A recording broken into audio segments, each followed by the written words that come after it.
Hey guys, Josh here from Sportitude running, and it's shoe review time, and I'm going to be introducing a new shoe to you today, and it's the Brooks Glycerin GTS. That's right, I said Glycerin GTS.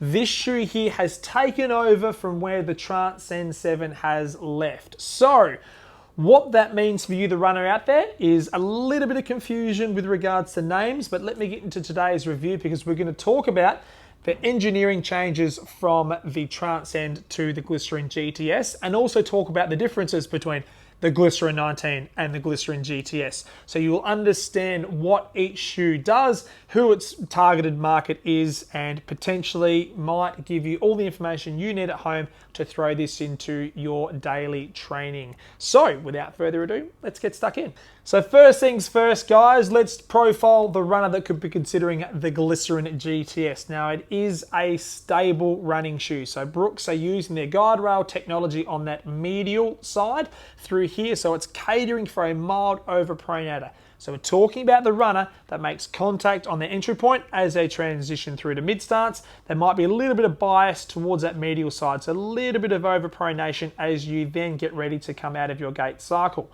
So what that means, we might have a foot type that would look something like this. So ever so slightly splayed arch area. As this runner transitions through their gait cycle, so contact point to mid stance, there'll be a little bit of tendency to collapse through that arch area. So that guide rail or the guide rail technology has been strategically placed in here to give the arch a little bit of assistance.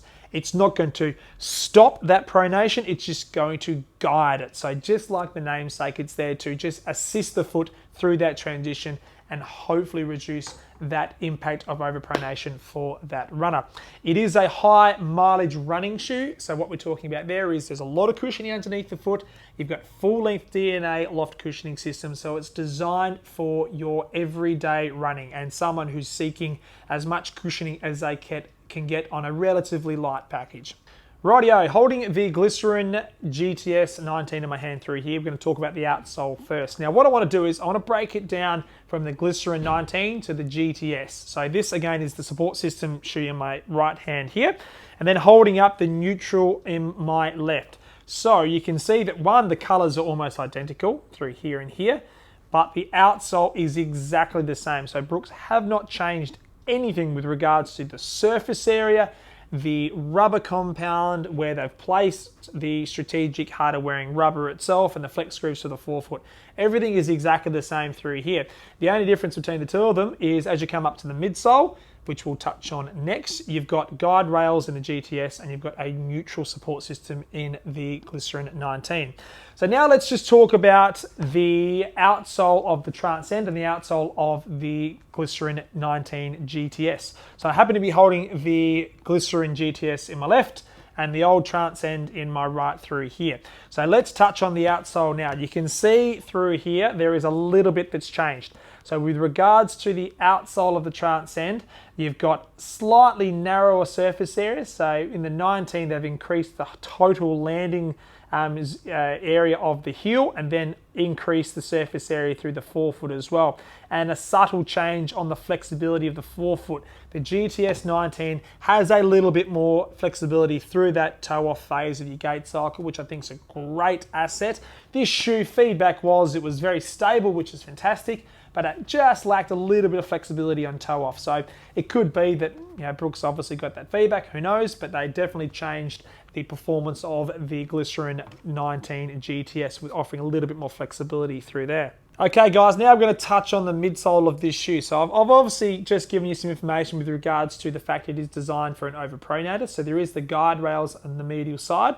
And as I hold the women's here, I'm going to compare it to the Glycerin 19. So you at home can see that this is a neutral shoe. There's nothing that's changed on the medial side to the lateral side. That's the ladies' Glycerin 19s.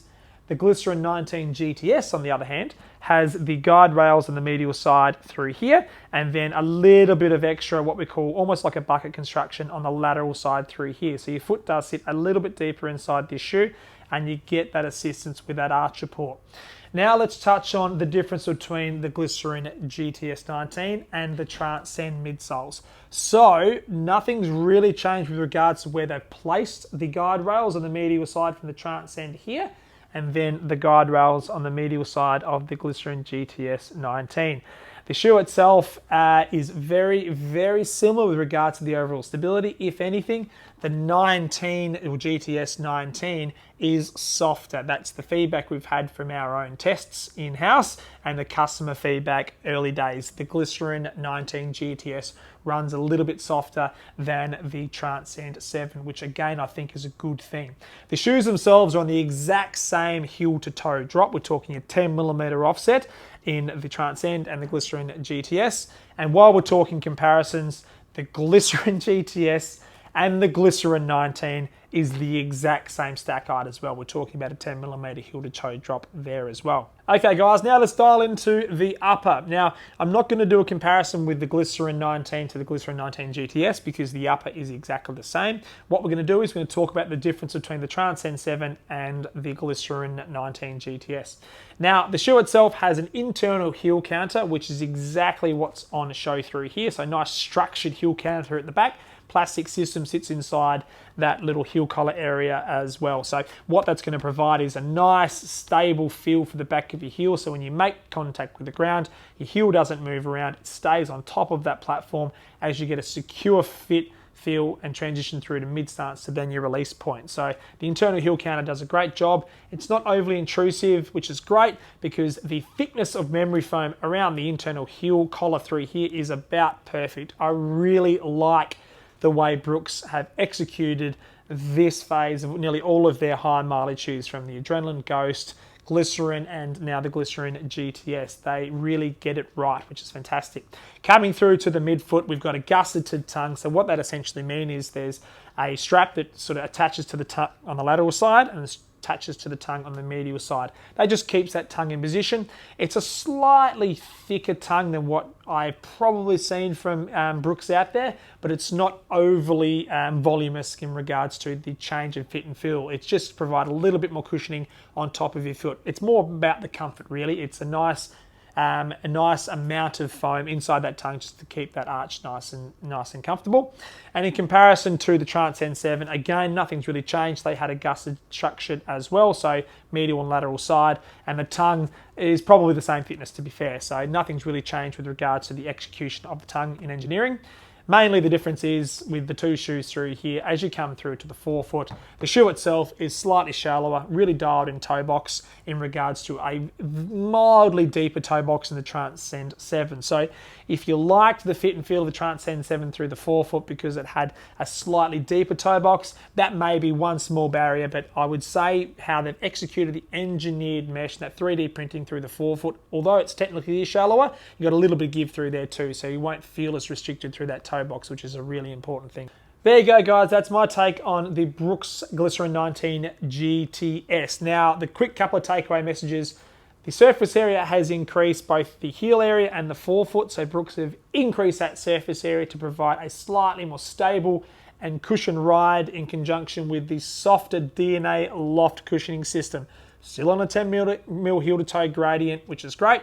And the shoe itself obviously falls into that support category with the guide rails on the medial side. They have executed one of the best uppers in this series of shoes. So the Transcend series has seen some ups and downs over the years, but the Glycerin 19 GTS has had a real makeover. It's dialed in that fit and feel up top, which I absolutely love. Now guys, got any questions, comments, queries about the Glycerin 19 GTS or where it sits with regards to the Glycerin 19, or if you've been a Transcend wearer previously and you want to let us know how you've gone, do so in the comments field below. If you haven't subscribed to our channel, please hit the red button, stay notified, and we will continually work on pumping out as many shoe reviews in 2021 as we possibly can for you, the running community out there. So thank you so much for watching. Stay safe, be kind to each other, and happy running. We'll see you out the road. Take care.